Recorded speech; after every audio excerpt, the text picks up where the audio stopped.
Okay, we are in Jeremiah chapter 13. And, earlier today, as I was going through it, and maybe a couple of times through this process, I'm like, gosh, we're only 13 chapters in, and Jeremiah is a really long book. But as we've been journeying through Jeremiah, and I don't want to say it's going to take forever, but I'm appreciating the pace. And I think after today, we're going to go back into some nerd zone. I call it nerd zone because some people don't don't really enjoy the process of discovery because we don't necessarily know how to ask questions or inquire or discover, and it definitely is necessary for biblical study.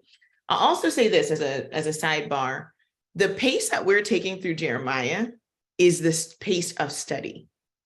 There is a pace for reading, there is a pace for researching topics, and there's a pace for study. So the pace for study is, this could be a book, if a person did take it like this, or a person can be in this one book for the rest of their lives. That doesn't mean that you don't read your Bible. That doesn't mean that you don't study other things. And it doesn't mean that Yah doesn't put other things on your heart. But certain texts and certain studies, and you all probably have experienced this in your biblical study process, your Torah study process, is that some things arrest you. And I realized that we have to make a distinction between those things in order to grow as well. So you'll have people who get stuck in one thing and they don't really read outside of that. And I want you to know that that's not the intent for Jeremiah. It is not my intent, nor was it ever my expectation that we would only read Jeremiah and only study Jeremiah and nothing else. But the beauty of knowing how to study means that your study will lead you to other places, here a little, there a little, right? So in your process, I hope that as you're going through the book of Jeremiah, or any book you're going through, or any topic you're studying, I know people get, they study migration and these different things, and then they make that the most important thing. There are some people who study food and health, and that normally trumps the lifestyle of the whole biblical context. And that is not the point here. And so in learning, I want you guys to also be gathering the tools of how to navigate through the text so that you can better help yourself. And if you are teaching your family, or however you're being called to operate, that you also make sure that your passion in a particular area where Yah may be leading you does not negate the other parts of the text. I feel like that's really, really important. Okay, so what we're doing today, we're going to go Jeremiah chapter 13. We're going to break Jeremiah chapter 13 in about maybe 2, possibly 3 parts.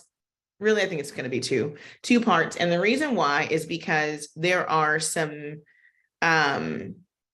demonstrations and explanations, and I didn't want to roll through one into another. They all go together, but I want to roll through one into another. It would be like taking, I don't know, the parables and looking at one parable at a time. In this case, Jeremiah is being told to do some things. And so looking at each of those things in a full context is important, but we need to understand what he's being told. So that's why we're breaking Jeremiah down into parts again, not to keep you here forever. Yes, I'm passionate about it, but there's a process, and it is important. Okay, so I gave the title "The Pride of a Linen Girdle." And if you haven't read through this, you're probably like, how does a girdle have pride? Why is it linen? What are you talking about? And the whole nine. So let's kind of get into some kind of background information.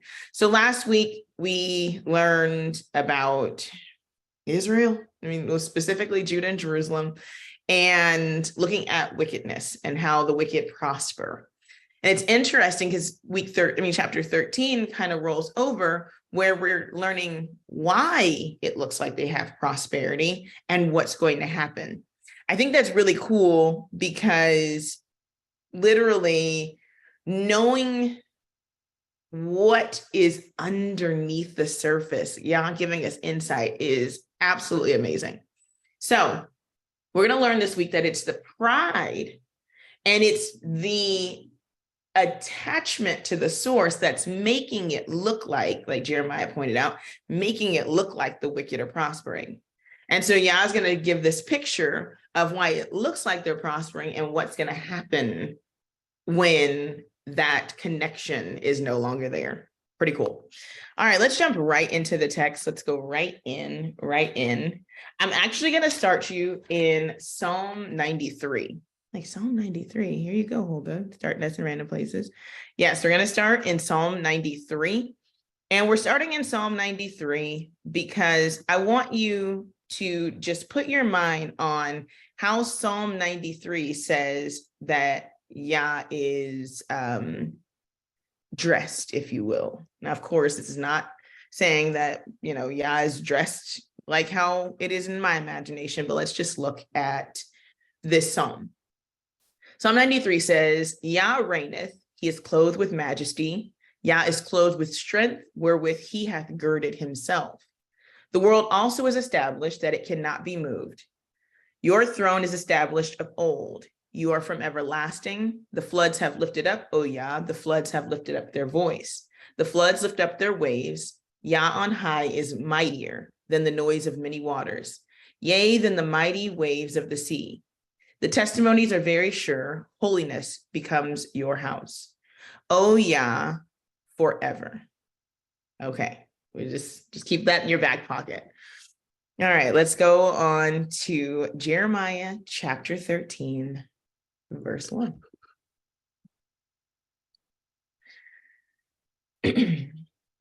Starts off like many of the other chapters with Jeremiah, where Yah comes and he's speaking to him. So, thus saith Yah unto me, go and get you a linen girdle and put it upon your loins and put it not in water. First thing Yah says, he says, go and go get a linen girdle. And Jeremiah responds, verse 2, with, so I got a girdle according to the word of Yah and put it on my loins. Very first point, just off the top, very practical point before we get into what a girdle is and what linen is. When Yah asks you to do something, you do it when he says to do it. Yah said, go get you a linen girdle and put it upon your loins and don't put it in water. Jeremiah went and got a linen girdle and put it upon his loins according to the word of Yah. I love that because oftentimes we miss out on the miraculous because we're not obedient. To see the extraordinary, to hear the voice of Yah, to understand the word of Yah, it starts with obeying what he says to do, even if the thing that you're doing, in this case for us, doesn't seem to make any sense. Yah says do it, Jeremiah does it. What does Jeremiah actually do though? Jeremiah goes and he gets a linen girdle, not any particular linen girdle, but think back to Psalm 93. This particular linen girdle that he gets is a waist, like a belt. When we think of girdle, we think of something to suck all your stuff in as women, you want a Spanx, a skin, a skim, whatever. This is not that in that case. A girdle is a belt. And in this case, it would have been the type of belt that goes around your waist, and it could have been a decorative belt, something worn by a person like a high priest or a person like a king or nobility. So it would have been something that would have looked ornate. That's how it's normally described. In this case, when I'm thinking about the girdle or the belt and the fact that it's linen, I believe, this is just my opinion, and you all may establish your own as you research this. It is my opinion that it was a common looking linen girdle. And I'll tell you why I believe it was a common looking linen girdle in a second. But it was a common linen girdle that was then fastened to Jeremiah's attire, as you saw in the opening slide, not exactly like that, something that would have been tied around the waist. And the reason for this thing that was tied around the waist is that it was described as something that held together something. It was to gird, to compass about, to go around, and often to equip. So in the girdle, and sometimes it could have been leather, so he's specific that it's linen, you would attach like your sword or the things to you. That's how you held on to things. So think about like what we would do now with a fanny pack, but it wouldn't have been a fanny pack. It would have been literally a linen wrap wrapped around, fastened tightly to the waist, to the midsection. And then attached to that could have been various things like a sword or, things that were being carried. But it also held the vesture or the clothing of the person on. Interesting, the word here for girdle is azor, and it's spelled Aleph, Zayin, Vav, Resh. Now, the root word would be Aleph, Zayin, Resh. Interestingly, this word and the word for help are literally a one-letter difference, and they sound in their root form exactly the same, azar and azar. And the word for help means to help protect, restraint, and support. And you can see how those two words can be closely defined and closely used to understand this idea of something being fastened around your waist. If you have something fastened around your waist, you have a sword in it, your sword can be your help. The idea of something being girt upon you, or being wrapped around or encompassing you, means a support or to protect. So the words are very similar, even though they're different. So don't get those two words, mixed up. So it's put upon his loins. The loin is his midsection, and he tells him not to put this thing in water. So he has a task. I'm going to repeat it again because it's very important. Yah says, get a linen girdle, put it upon your loins, do not put it in water. It's interesting that he says not to wash it, because we're going to immediately go back to and look at the picture that's been painted for us between Jeremiah chapter 1 and Jeremiah chapter 12, which is that Israel is supposed to be seen as Yah's set apart one, like a bride and a husband. And it's interesting because when you have a linen girdle, when you have something that you wear every day, you're out in the Near East. It is humid, it's Mediterranean, and seasons it's hot, you sweat, it gets dirty. You would think that the natural expectation would be to wash that which gets dirty.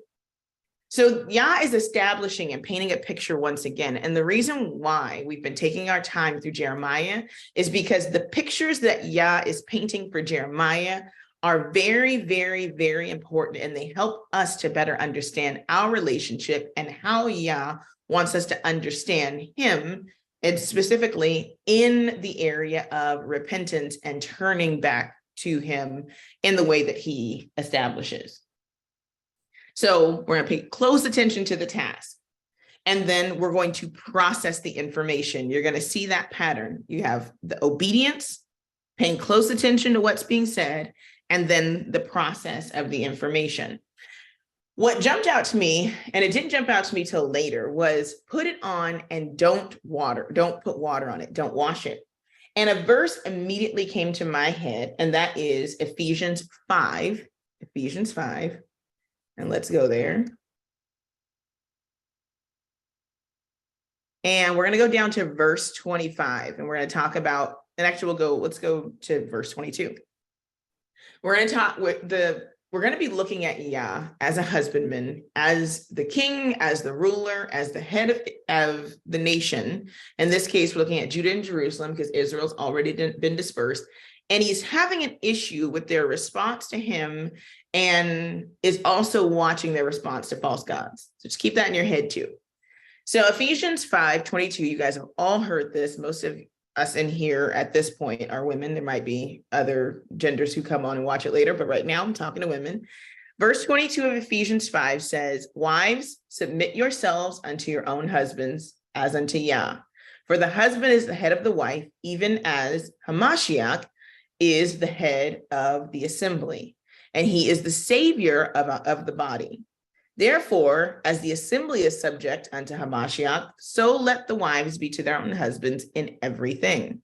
Husbands, love your wives, even as Hamashiach loved the assembly and gave himself for it, that he might sanctify and cleanse it with the washing of water by the word, that he might present it to himself a glorious assembly, not having spot or wrinkle or any such thing, but that it should be holy and without blemish.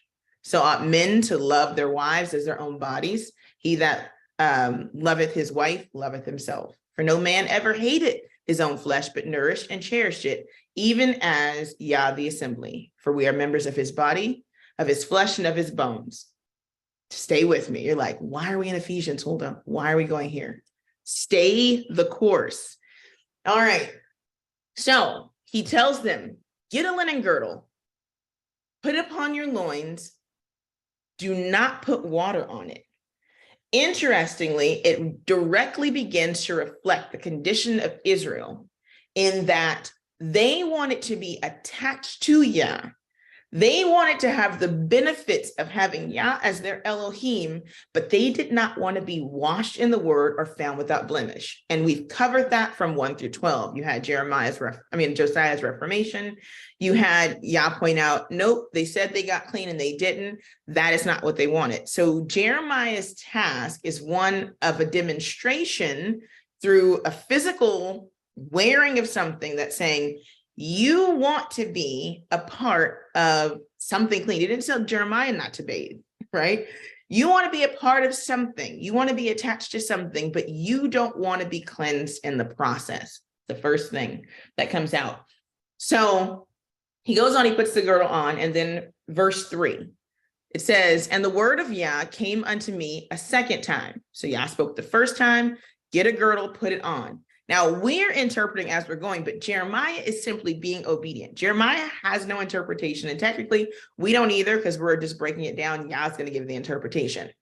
So he goes back and he says, Yah comes back to him and he says, take the girdle that you have that is upon your loins, which is the expectation. I told you to put it on. It should still be there.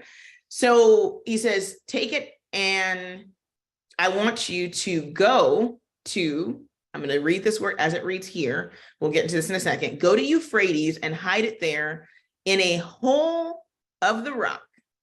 All right. So then what does Jeremiah do? Just like the last time. So I went and I hid it by Euphrates as Yah commanded me. Let's look at verses 5 and 6, or 4, 5, and 6 in a little more detail. First, when it comes to our personal lives, when Yah asks us to do something, do it.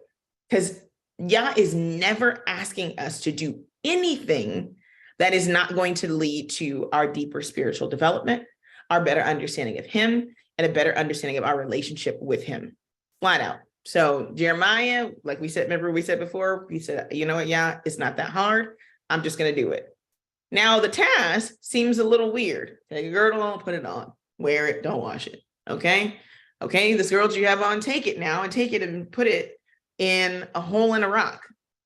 Okay.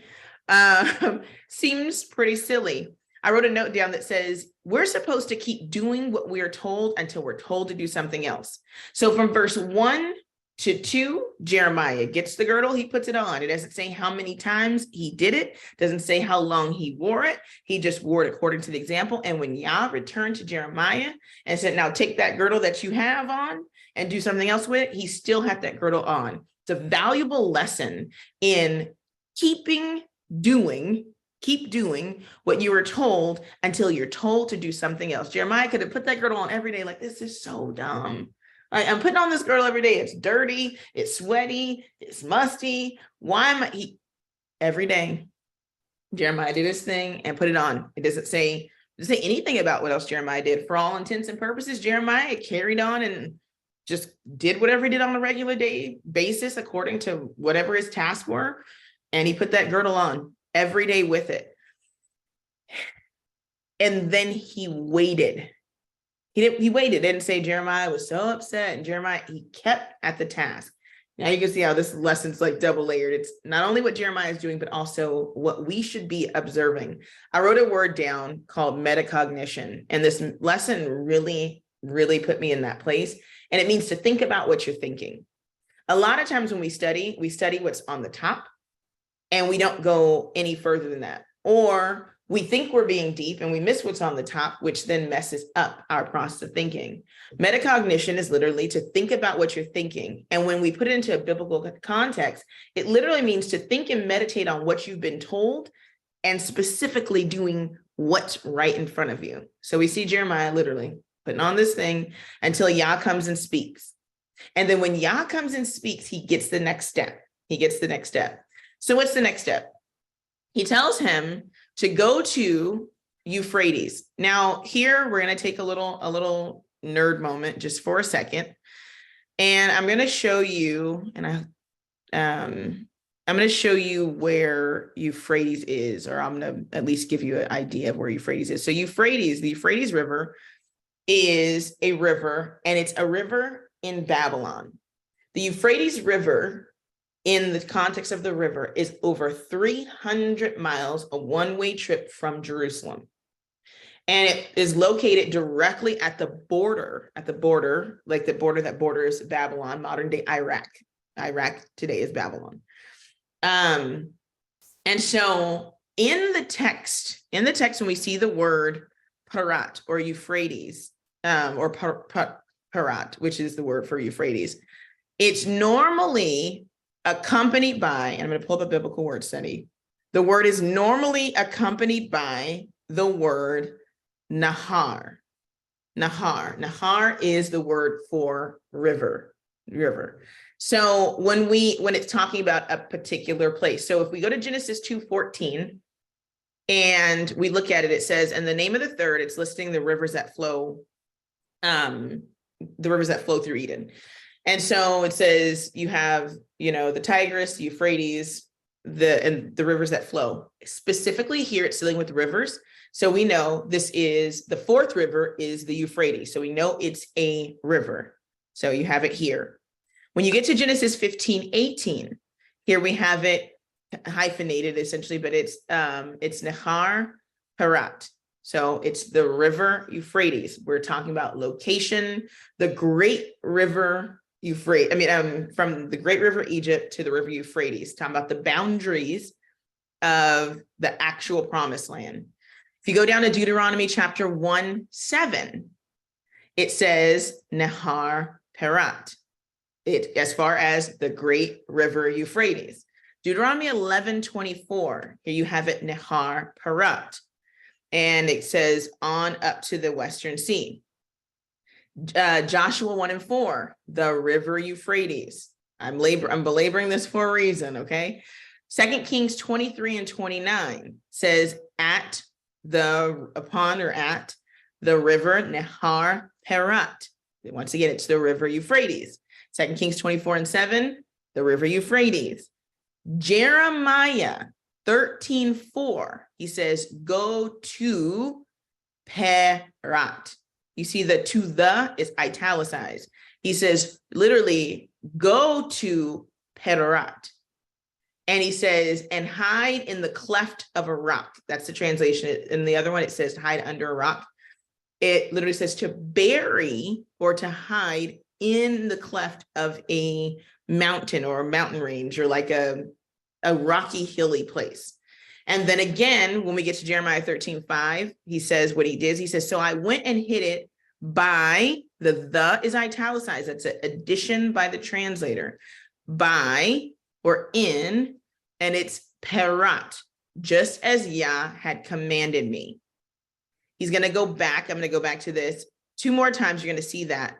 Now, to go down to Jeremiah 46:2, this is the prophet Jeremiah. He's the one, up until Baruch does some writing for him later on, he's the one telling the story. When he gets ready to talk about the Euphrates River in Jeremiah 46:2, he says Nahar Parat. He doesn't just say Parat. And when he begins to talk about it in 46:6, talks about the Euphrates, the one that borders Babylon, he says Nahar Parat. In Jeremiah 46 and 46:10, he says Nahar Parat. Now in 51 and 63, it just says Parat. But just a spoiler alert, the scroll that Jeremiah writes for 51 is to be carried into Babylon.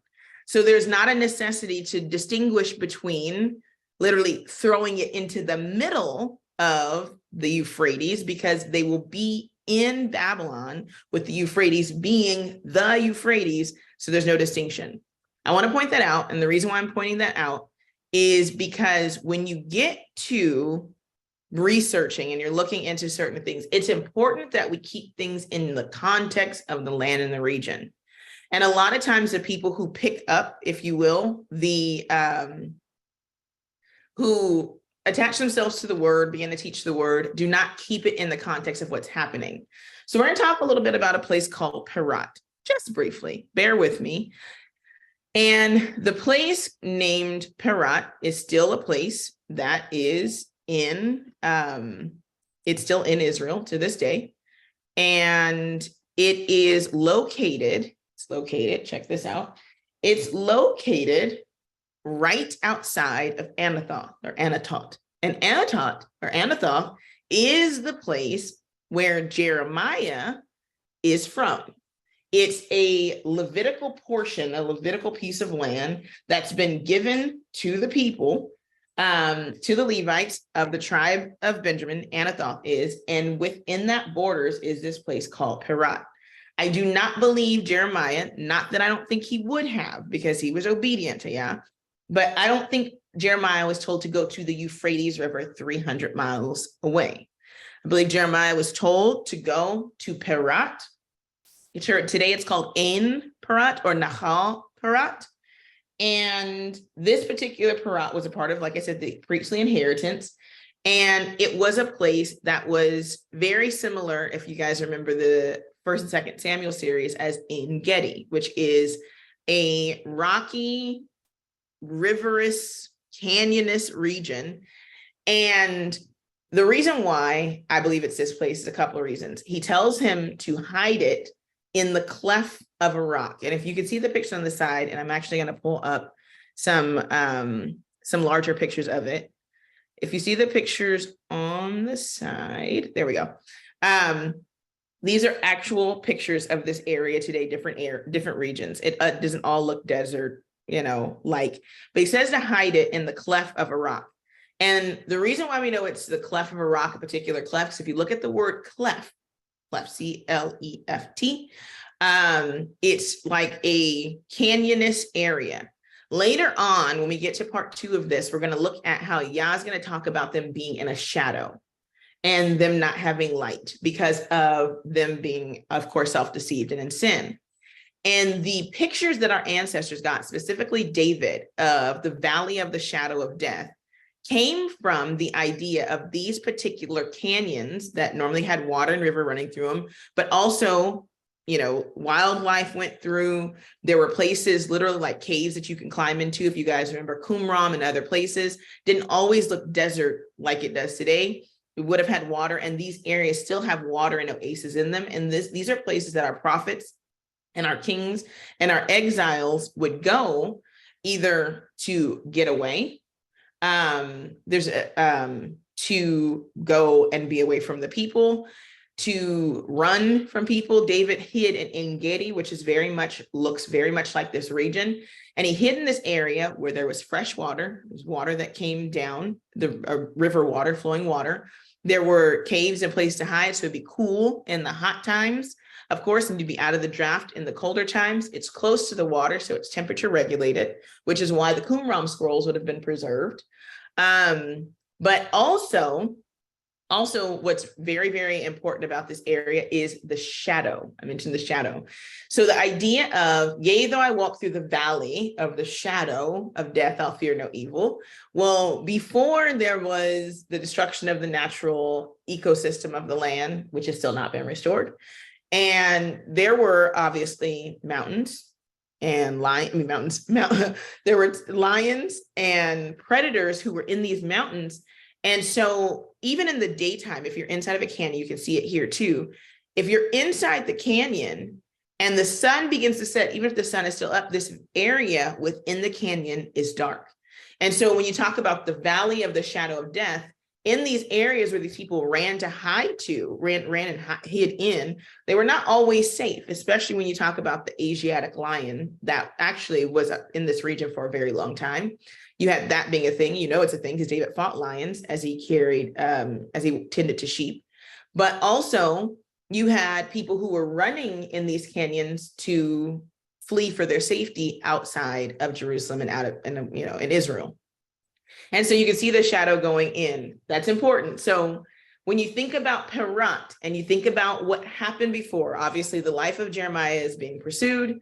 Yah is trying to get Jeremiah to understand something about what he's doing. He's seeing that the people are quote unquote prospering. And the very next thing that Yah gives Jeremiah to help him better understand the condition that the people are in and to help him understand what Yah's calling him to do, Yah tells him to go out essentially into the wilderness, go out to Perat, which is right outside of Anathoth. I mean, it's about, it's a large region, but let's say it's about 10 to 15 miles outside. So it's about a day's walk for a human.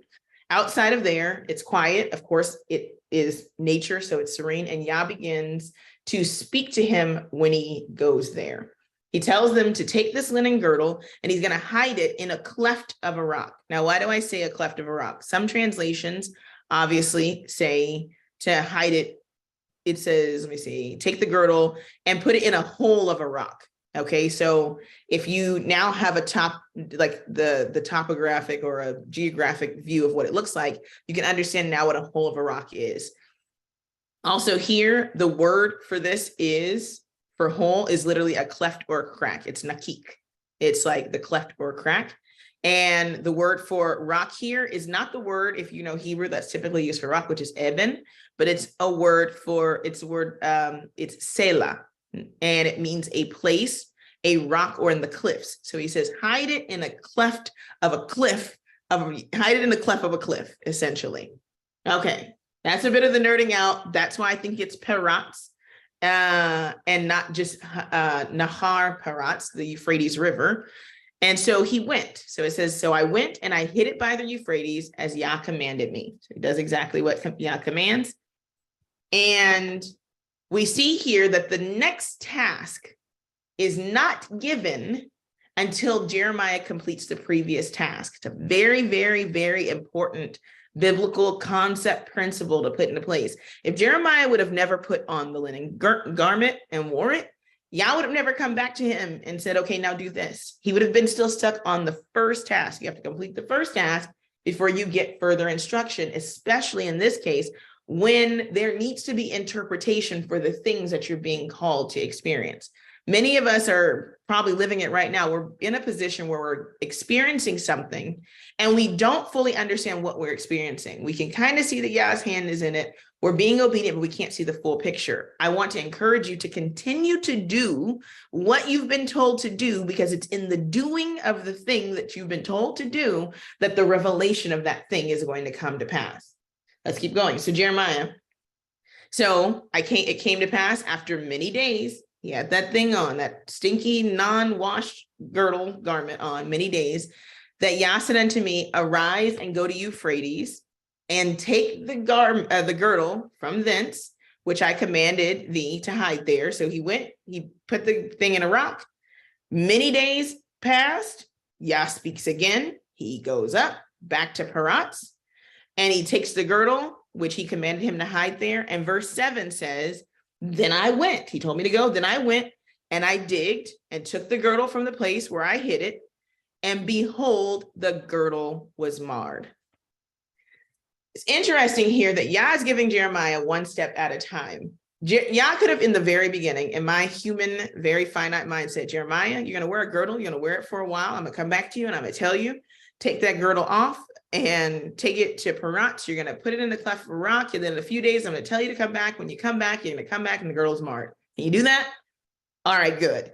That's not how it went. And that's not how it went. And when it comes to stories like this, and I keep belaboring this because it lets us in the mind of Yah, and specifically the mind of a father to a child, the mind of a parent to a child, in the sense that when it comes to the early understanding of our relationships and how we take commands, we take first one-step commands. If you've ever taken child development or anything, you know that when you ask a child to do something when they're young, you tell them to do that one thing.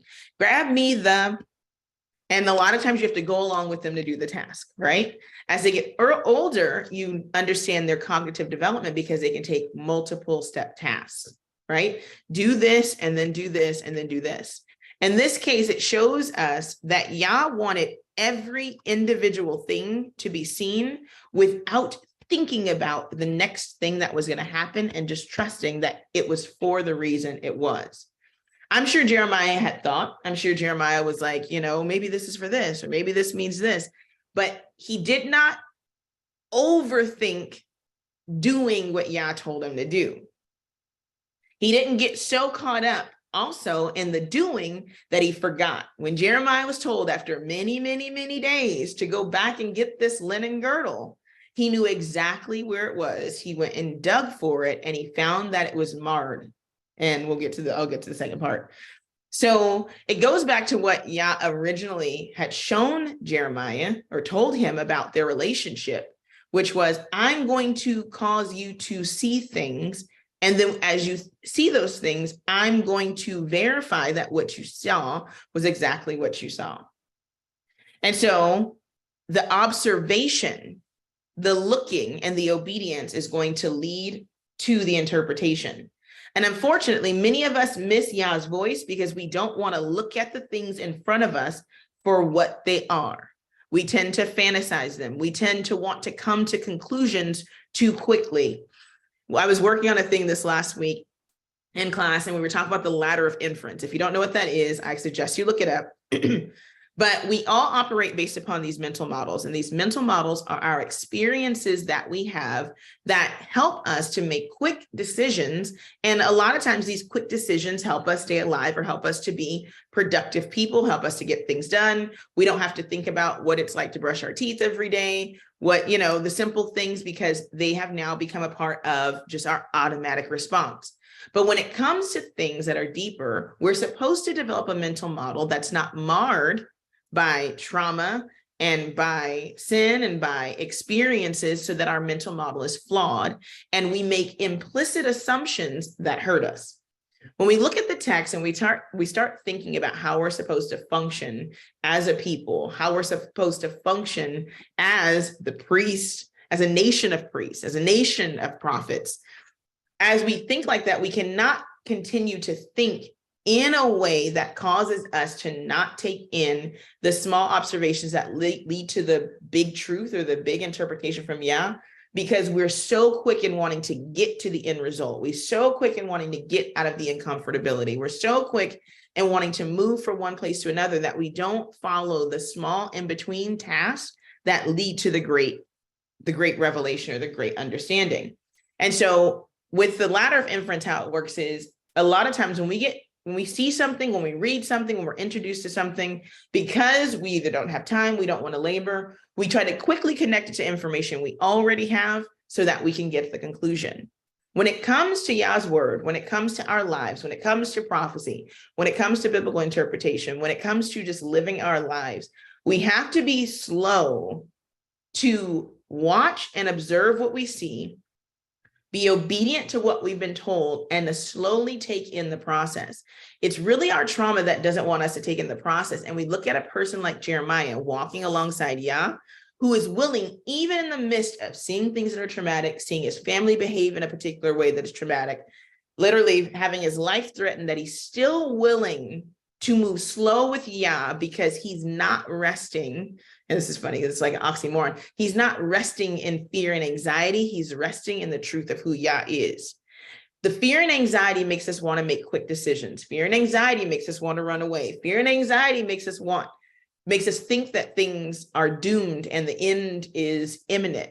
Where Jeremiah, even with his life on the line, is willing to be patient and to go through the process to see the interpretation and the blessing that Yah has for him. Many times, many times, we abandon the blessing because of the uncomfortability of being patient in situations that don't feel good. The last place we want to be patient, it is in a place where it doesn't feel comfortable to be patient. And Jeremiah, in this case, is showing us that he can do a simple, in this case, task of wearing a girdle and burying it.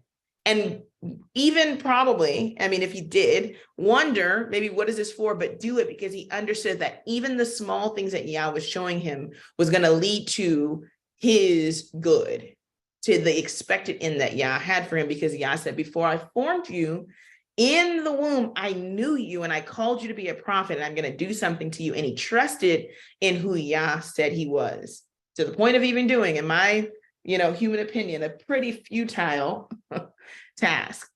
And in doing the task, he sees this. He goes down, he sees the girdle, and he pulled the girdle out, and it was marred. The word here for marred is it was spoiled. It was, check this out, accused and brought to ruins. It was spoken upon, and it came to pass.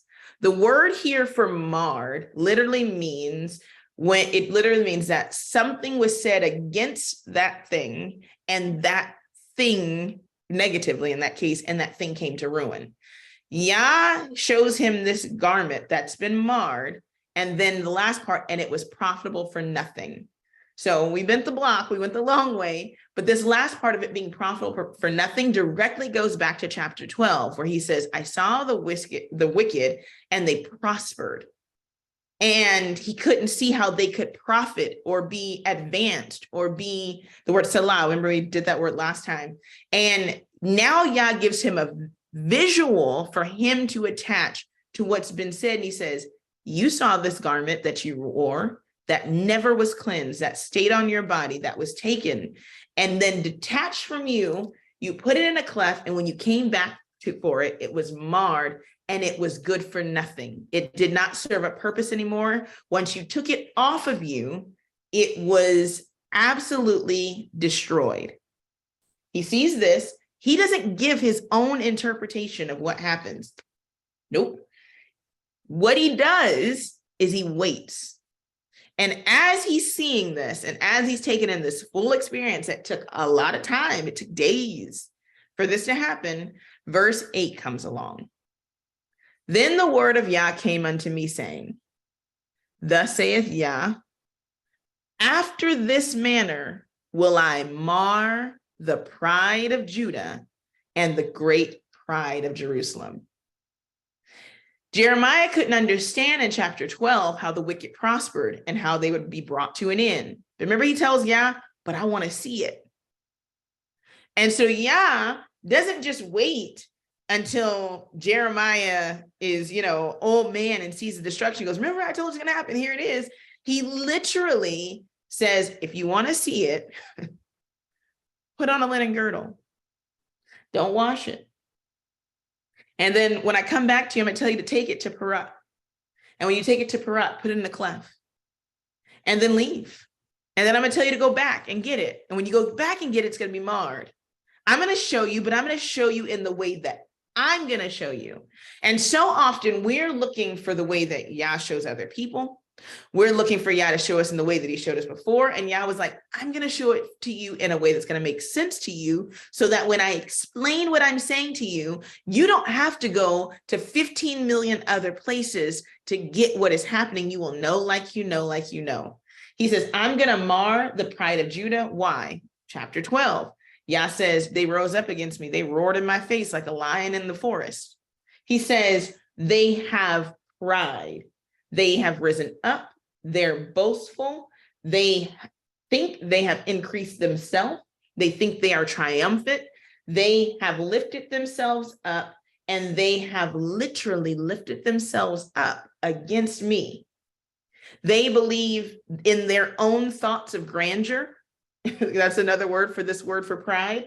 They believe in their own arrogance, but Psalm 31:24 says Yah will pay them fully for their arrogance. What does it mean to be repaid for your arrogance? When we're humble, the humble are forgiven. The humble have their accounts put into nothing. We get to draw on the account of obedience. The proud, though, because you feel like you can do it on your own, here, I will give to you the abundance of your pride. Since you're so arrogant, since you think you're God, since you think you're doing everything, here, take care of yourself on your own.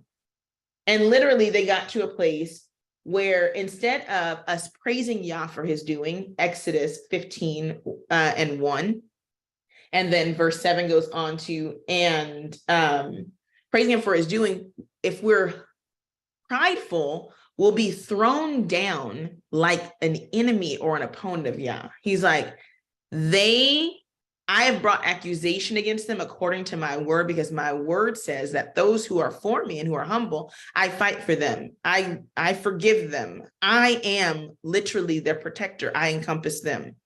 But because of their pride and somehow they feel like they own me, I'm going to give them the full measure of what they want, which is they think they can be great without me. As long as Jeremiah, peep this, as long as Jeremiah wore the linen girdle, even with it dirty, even with it unwashed, even with it soiled, it still stayed intact.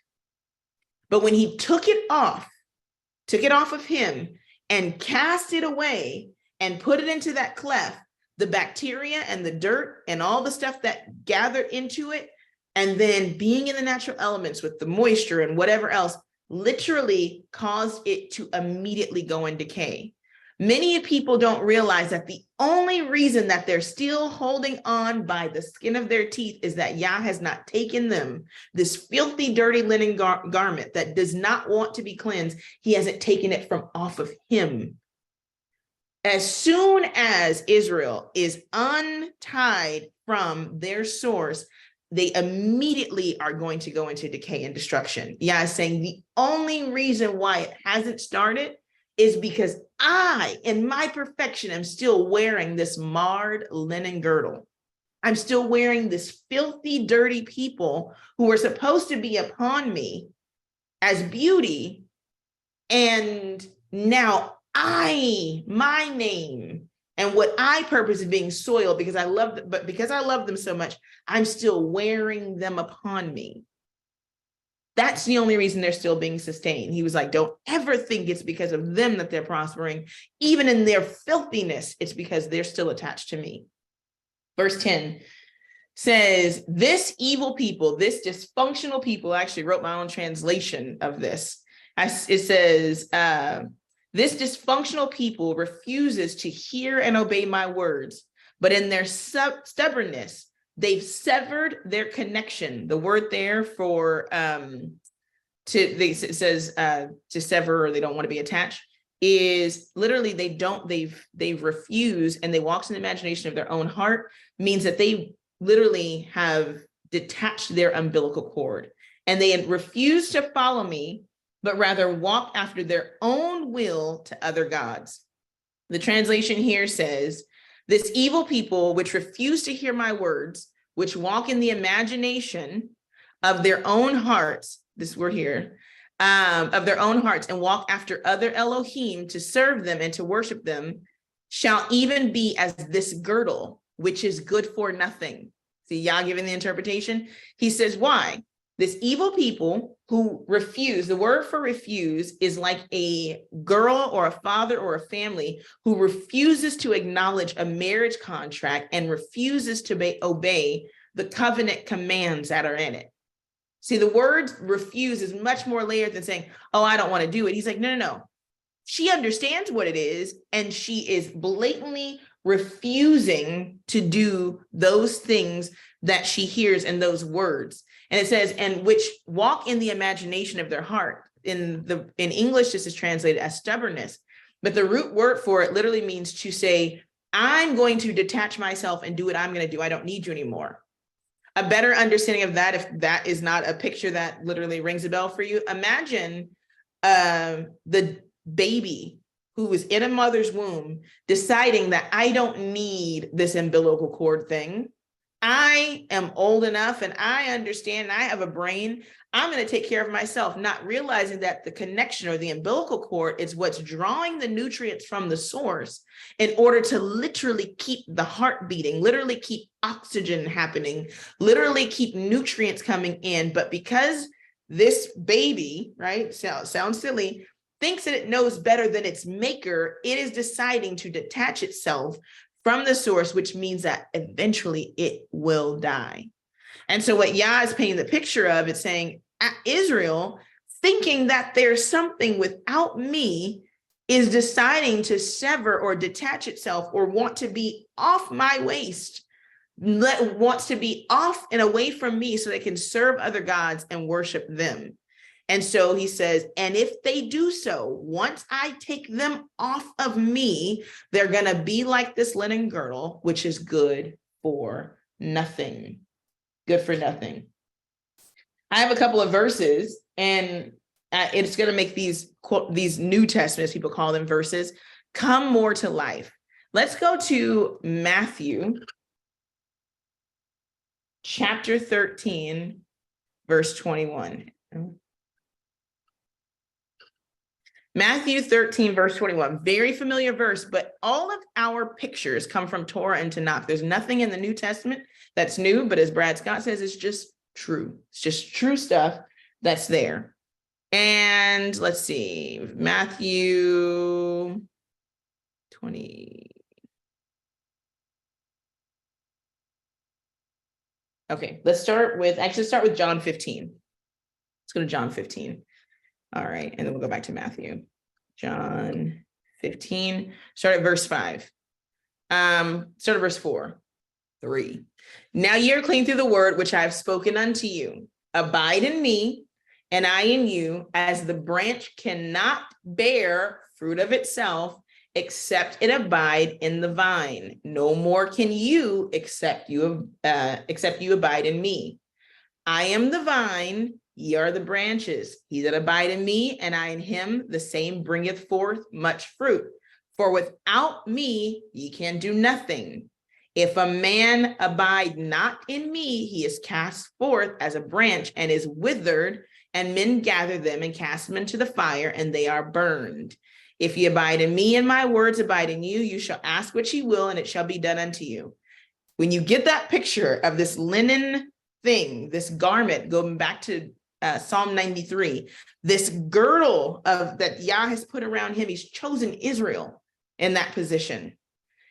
When you have that, when you have an Elohim that is chosen to keep himself near to you and you near to him, and you detach from that, Messiah echoes it just in a different explanation that you will be nothing, you will be worth nothing, and you will be cast forth like the withered branches into the fire. Why? You are detached from your source, you're going to die. Let's look at Deuteronomy chapter 4, and Yah talks to Israel, I think it's verse 7, and he talks to them about, can you even conceive? Can you conceive? He's speaking, Moses, right? He's talking to him. Can you conceive that a God, that an Elohim, that the creator of heaven and earth is your Elohim?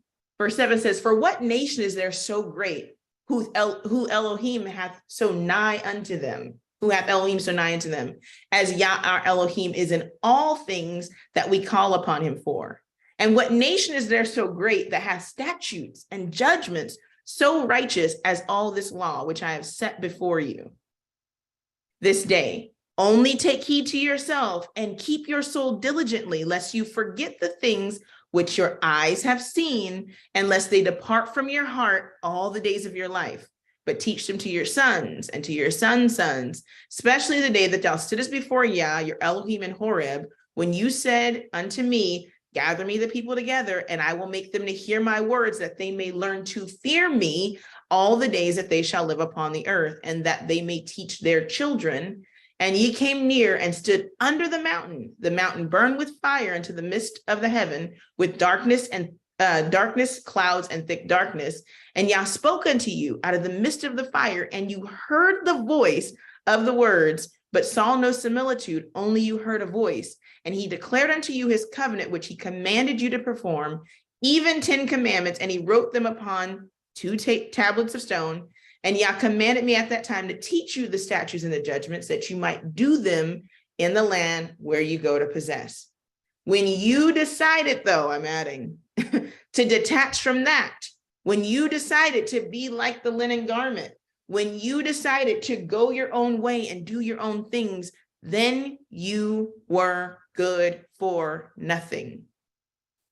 So verse 11, it says, for as the girdle cleaveth to the loins of a man, so have I caused to cleave unto me the whole house of Israel. Yah is literally breaking down what he asked Jeremiah to do into the most palatable pieces ever. He says, the girdle, remember, just like a man ties it and it cleaves, this word should be ringing a bell, to the loins of a man. So have I caused the whole house of Israel and the whole house of Judah, saith Yah, to cleave unto me, that they might be for me as a people, and for a name, and for a praise, and for a glory, but they would not shema. They would not hear and obey. Literally, Yah goes all the way back to Genesis chapter 2, verse 24. Literally, he says they were supposed to cleave. The word here for cleave is the word, it's hidbak, and it comes from the root word dabak, which means to cleave, to stick, to hold. The whole purpose of tying the linen girdle around the waist is so that it stays on, so that it keeps everything together, so that it's bound together. They were supposed to cleave. And he mentions this word cleave is so contrary to probably our Western minds, because when we think of cleaving, we think that a woman is supposed to cleave to a man. Now, I'm not saying that's not the case, hear me out. But the initial response, the initial action of the cleaving is actually the man cleaving or binding the woman to himself.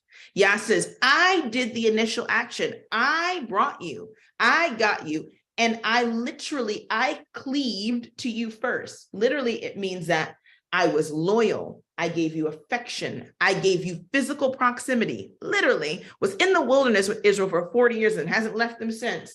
I kept you close. Literally, it gives the image of bone to skin, bone of my bone, flesh of my flesh, or like a fish to scales, where without it, there's no, you can't even tell where one starts and the other begins. It's like, that is why I bound you to me, because I knew in order for you to be a people for me, to carry out my character, to carry out my praise, you had to be this close to me. And by being close to me, you benefited from being close to me.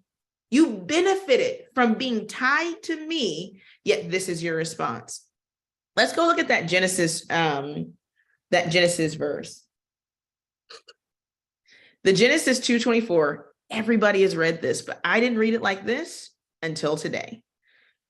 Let's go back and, okay, let's go to verse 21.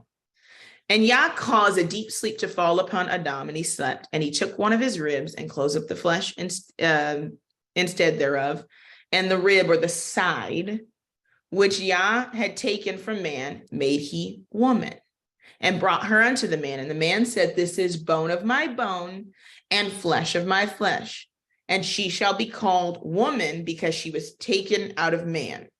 Therefore, this verse right here, you probably heard it at every wedding you've probably ever been to, but now when you see it in conjunction with this Jeremiah chapter 13, verse 11, you're going to see the what this relationship looks like. It says, therefore shall a man leave his father and mother, and shall cleave unto his wife, and they shall be one flesh. When you go back and you see now what Yah says about Israel, we're going to read it again. He's saying, I've given the functional picture of a relationship.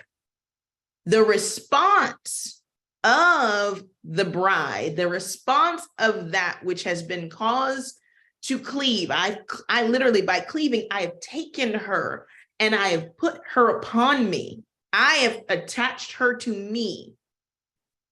By doing that, the response is for that which has been put upon to want to stay put upon, especially when there's no fault found in the one that you've been put upon. So Yah in verse 11 says, for as the girdle cleaveth to the loins of a man, so have I caused to cleave unto me the whole house of Israel and the whole house of Judah, that they might be unto me for a people, and for a name, Shem, a character, a representation of my character, and for praise and for glory.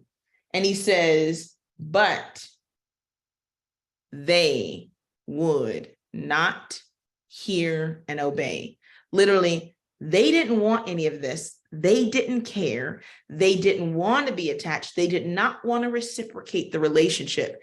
And if you would want to argue that Yah hadn't cleaved unto Israel and they didn't know what their response was going to be, it's impossible. And it's impossible just to look through Jeremiah chapter 1 through 13. But if you look at a perfect husbandman that has literally pursued and constantly brought and cleaved himself and attached himself to this people through all of the things that he's known, Yah is saying literally, this people has marred themselves and they somehow think that detached from me, that they're still going to prosper. But they're going to be just like this linen garment. Once I remove this filthy people who refuse to be clean from off of me, they are going to disintegrate. They are going to literally fall apart and they will be of no more use because they would not hear. It's a tragic, tragic, tragic reality. But it reminded me, and I told you it was so late, it reminded me of so many different things, which is one, to wait on Yah for Yah to show us everything. The second thing is Yah has a full understanding of everything that's happening. And if we wait on him, he'll make us to understand it. But the last part, and it applies to the whole house of Israel and the whole house of Judah, is that Yah has always intended for our relationship with him to not only be one that is functional, but it benefits us to be his people, to carry his name, to show his praise and his glory is not a hard thing to be asked of us. But it is true, and we'll see it in the next week, that the evilness and their dysfunction cause them to want to be detached to do their own thing than to be attached and to carry out the beauty of the covenant relationship with Yah.